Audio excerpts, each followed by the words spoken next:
Good morning students. Become part first EFM subject में हम सब वाणिज्यिक बैंकों की संपत्तियां और उनके दायित्वों का प्रबंध चैप्टर पढ़ रहे थे। लास्ट वीडियो में हम सब ने, जो आप स्क्रीन पर देख रहे हो, भारत में व्यापारिक बैंकों की स्थिति विवरण की जो मध्य है, क्या क्या आइटम्स इसमें शामिल होते हैं, उन सब का एक एक करके हम सब अध्ययन करे थे। इसमें हम सब ने पूंजी और देनदारियाँ, यानी बैंकों के जो कैपिटल और उनकी जो किन किन को भुगतान करना है, उन सब के बारे में हम सब ने विस्तार से चर्चा करी थी। उनके पूंजी कोष क्या क्या होंगे, अन्य रक्षित कोष, आरक्षित जमाए, उनके बचत खाते, चालू खाते कहाँ से प्राप्ति होगी, और अन्य सभी प्रकार की सोर्स ऑफ फंड अपन ने देखे थे। आज के इस वीडियो में हम सब बैंकों के द्वारा, उनके द्वारा कौन कौन सी एसेट्स उनके बैलेंस शीट में दर्शाई जाती है, उन सब का एक एक करके हम अध्ययन करेंगे। तो सबसे पहले हम स्टार्ट करेंगे यहाँ पर हम नगद शेष। तो नगद शेष का मतलब यानी कैश बैलेंस कौन सा होता है। कैश बैलेंस या तो बैंक का खुद के पास कहाँ से आएगा, जो लोगों ने जमा कराया है, या फिर जो उनकी पूंजी के रूप में उनको प्राप्त हुआ था, उसमें उन्होंने रखा हुआ जो कैश बैलेंस है उसको मानेंगे। दूसरा है रिजर्व बैंक के पास नगद रूप से जो जमा होता है, यानी जो CRR होता है। CRR का मतलब हम सब जानते हैं, कैश रिजर्व रेशियो, यानी बैंक अपनी रिजर्व बैंक के द्वारा जो मौद्रिक नीति लागू की जाती है, उसमें एक अप्रत्यक्ष विधि होती है, उसका एक भाग है CRR, नगद कोषानुपात, यानी कैश रिजर्व रेशियो। अब कैश रिजर्व का रेशियो कितना होना चाहिए, वो 3 से लेकर के 15% तक हो सकता है। वर्तमान में जो कि 4% पर चल रहा है। इस रिजर्व में क्या है, जैसे मान लो आज के दिन 4% CRR है, किधर है, तो हर बैंक को अपनी मांग जमाओं का 4% रिजर्व बैंक के पास नगद रूप से या प्रतिभूतियों के रूप में रखना होता है।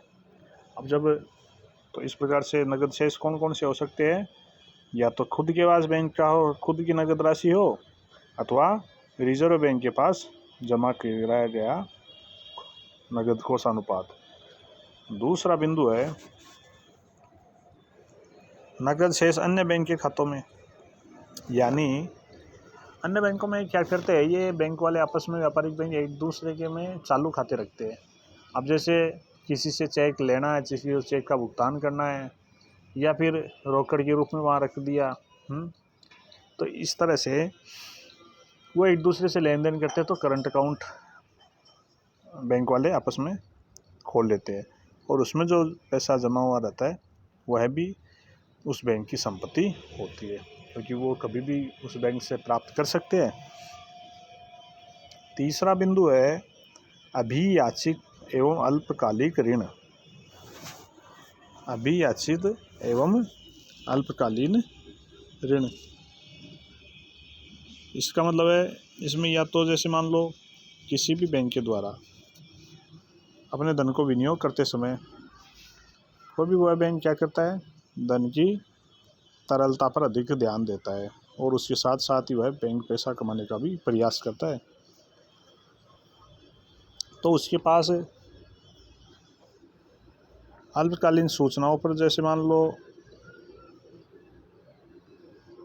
नोटिस के तहत ही उसको पैसा प्राप्त हो जाए, ऐसी जगह इन्वेस्टमेंट किया हुआ हो जहाँ पर दिया हो किसी को कि वो तुरंत मांग पर दे है, यानी वे ऋण जो बैंक के द्वारा मांगे जाने पर दिए हैं, उनको क्या कहते हैं, रिजर्व बैंक की वो एसेट्स कहलाते हैं। तो केस के बाद में ये second line of defence bank की सुरक्षा की दृष्टि से माने जाते हैं, और इनकी तरलता भी रहती है इन ऋणों की, और सुरक्षा भी इन पर रहती है। अगला बिंदु है विनियोग, इन्वेस्टमेंट्स, यानी बैंक के द्वारा विभिन्न क्षेत्रों में, जैसे मान लो जमाएं आ जाती है, अब उन जमाओं का क्या करे बैंक, या तो ऋणों के रूप में बंटवारा करता है जिनको ऋण अकाउंट खोल करके, या फिर क्या होता है वो उस बैंक के द्वारा लाभप्रद क्षेत्रों में निवेश किया जा सकता है।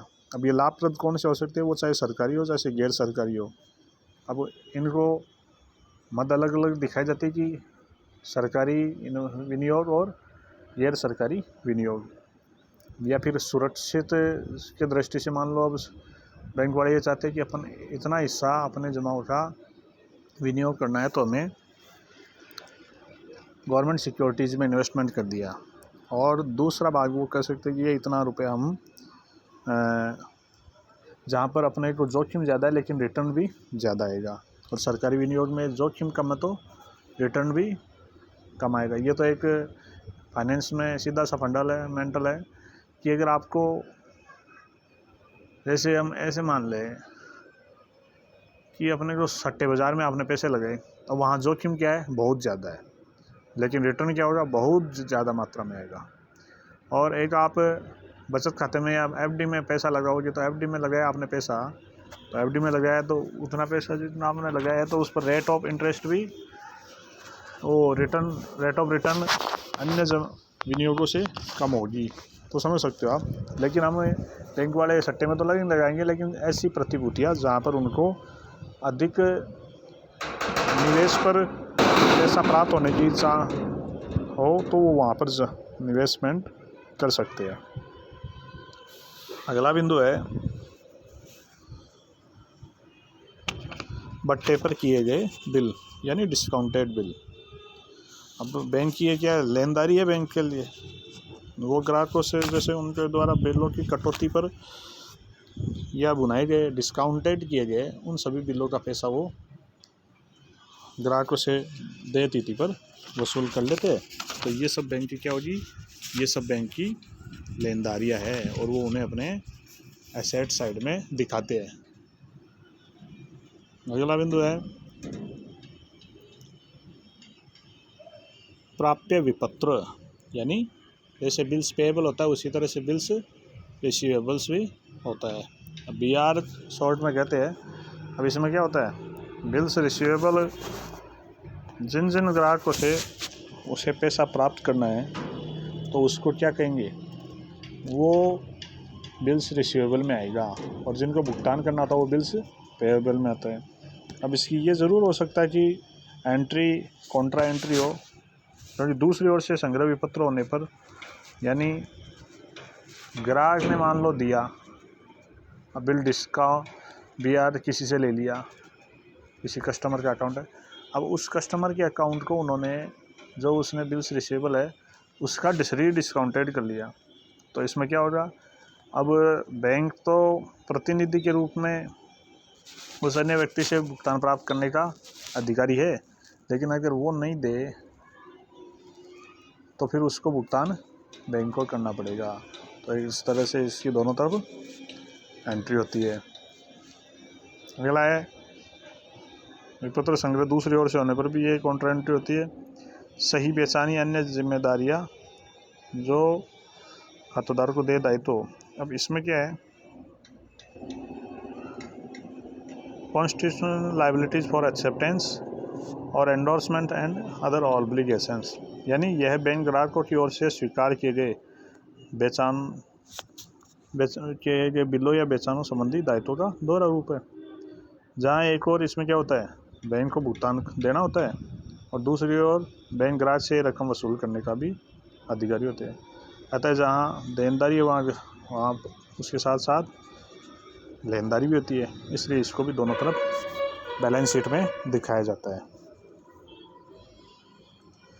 ये सब हो गए। इसके बाद में आते हैं अपन फिक्स एसेट्स जो होती है इनकी, यानी बैंक की भवन, फर्नीचर, अन्य स्थायी संपत्तियाँ होती है, लैंड है, ऑफिस की अगर फिक्स एसेट्स होती है, उनमें क्या होता है इन सभी अचल संपत्तियों में यही ध्यान रखा जाता है कि उनका करंट ईयर में, जैसे ओपनिंग बैलेंस ऑफ आपने लिख दिया,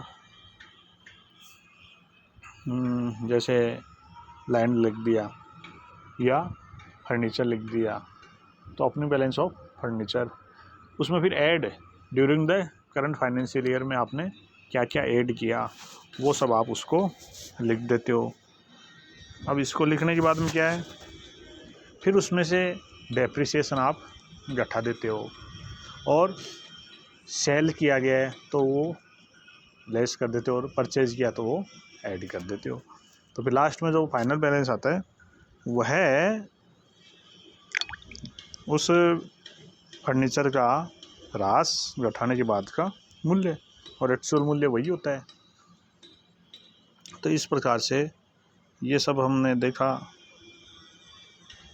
कि भारत में व्यापारी बैंकों के द्वारा जो लेखा पुस्तक होती है उनमें बैलेंस शीट मुख्य, उसी में सारे बैलेंस वगैरह आ जाते हैं, उनके द्वारा क्या क्या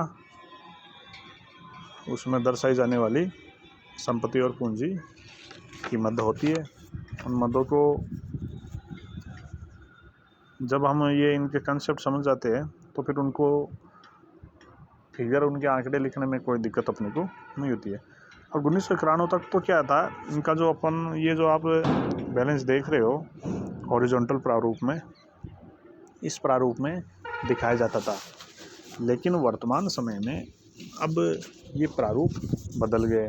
अब इनको क्या वर्टिकल रूप में दर्शाया जाता है। वर्टिकल यानी जैसे ऊपर जैसे आपको सोर्स ऑफ फंड दिखा देते हैं, फिर बाद में नीचे आपको एप्लीकेशंस ऑफ फंड दिखा देते हैं, फिर उसमें आपके शेड्यूल दर्शाए गए। आप जब पुस्तक में देखोगे अपने में तो उसमें द थर्ड शेड्यूल दिया हुआ है, सेक्शन 29 फॉर्म है फॉर्मेट ऑफ बैलेंस शीट। उस बैलेंस शीट में ये लिखा हुआ था, balance sheet of Shri Shri ये कंपनी ये banking company, balance sheet as on 31 March 2000 year, जो भी आपका 19, 20, 21 जो भी होगा वो आ जाएगा। उसमें वर्टिकल प्रारूप में क्या होगा, आपको सबसे पहले पर्टिकुलर्स में कैपिटल एंड लायबिलिटीज आएगा, सोर्स ऑफ फंड आएगा। इसमें क्या होगा, शेड्यूल 1 कैपिटल का, 2 रिजर्व फंड का, 3 डिपॉजिट्स का, 4 बोरोविंग्स का, और 5 अदर लायबिलिटीज एंड प्रोविजन। अब ये होने को तो मत तो क्या है, जैसे फर्स्ट कैपिटल का, सेकंड रिजर्व का, आपने देखा होगा, देख रहे हो स्क्रीन में, रक्षित कोष और अन्य। थर्ड आपका डिपॉजिट्स का, ये जैसे चालू खाते में इनमें बचत खातों में जमा हुआ है। फोर्थ है बोरोविंग्स, अब इसमें उधार लिया गया है। और अदर लायबिलिटी एंड प्रोविजन में जैसे अदत्त लाभांश, आयकर आयोजन, कर्मचारी बोनस, कर्मचारी सहायता कोष, ये सब क्या आ गए, इसमें आ गए अदर लायबिलिटीज एंड प्रोविजंस में। इसी तरह से एसेट साइड में जो शेड्यूल थर्ड है उसका सेक्शन 29 में एसेट्स आएगा नीचे की तरफ। उसमें जैसे cash and bank balance with Reserve Bank of India, और balance with banks and money at call and short notice, ये सब के सब वही आ रहे। इन्वेस्टमेंट्स, एडवांसेस, अग्री में आपने क्या क्या दे रखे हैं, fix assets and other assets, ये सब आपके बिंदु आ गए। अब फिर इसमें क्या है, शेड्यूल बनते हैं, फिर वही शेड्यूल 1। इसमें क्या होगा, इसमें आपको अब कैपिटल है, कैपिटल कितनी है उसका बाइफिकेशन आएगा खुद की अदर बैंक्स में। फिर रिजर्व सरप्लस का शेड्यूल 2 है, शेड्यूल 3 डिपॉजिट्स का है, शेड्यूल 4 बोरोविंग्स का है, schedule 5 other liabilities and provisions का है। इसी तरह से फिर बाद में अपन आते हैं एसेट साइड में, तो शेड्यूल 6 हो गया उसका। जो बिंदु 5 बिंदु है उसी तरह से 6, 7, 8, 9, 10 ये मतलब इसके हो जाएंगे। कैश एंड बैंक बैलेंस का, schedule 7 balances with banks and इनका है, शेड्यूल 8 इन्वेस्टमेंट्स का है, शेड्यूल 9 एडवांसेस का है, शेड्यूल 10 फिक्स एसेट्स और शेड्यूल 11 अदर एसेट्स का, तो और शेड्यूल 12 कंटीजेंट्स लायबिलिटीज़ का है। तो ये सब शेड्यूल बनाएंगे और उनके बैलेंस फिर सीधे अपन बैलेंस शीट में दर्शा देते हैं। तो इस प्रकार से क्या होगा, आपकी बैलेंस शीट बन करके तैयार हो जाएगी। नए कंपनी अधिनियम में भी इसी प्रकार से अपने को दिया हुआ है। और फिर इन सब का अपन बिंदु अपन ने पहले से पढ़ लिया है। ये जो शेड्यूल में है इनको अपन किस प्रकार से दर्शाए जाएंगे। अब ये बैंकों में संपत्ति और दायित्व की रचना का क्या महत्व और लाभ है। अब ये इसका लाभ ये है कि तुलनात्मक अध्ययन आप कर सकते हो विभिन्न वर्षों का, बैंकों की सही आर्थिक दशाओं का आपको जानकारी रहती है, बैंकों की कार्य कुशलता का आप पता लगा सकते हो कि बैंक के पास जमाकर्ताओं की पूंजी सुरक्षित है या नहीं है, विश्वास का ज्ञान हो जाता है कि बैंक में विश्वास करने योग्य है या नहीं, और बैंक की विनियोग नीति का सीधा पता चलता है। तो इस प्रकार से हमने आज के इस वीडियो में व्यापारिक बैंकों के द्वारा जो बैलेंस शीट में दर्शाए जाने वाले मुद्दे, संपत्तियाँ और परिसंपत्तियाँ के बारे में अपन ने विस्तार से चर्चा करी। अब अगले वीडियो में हम सब भारतीय रिजर्व बैंक ऑफ इंडिया के बारे में हम सब विस्तार से चर्चा करेंगे। धन्यवाद।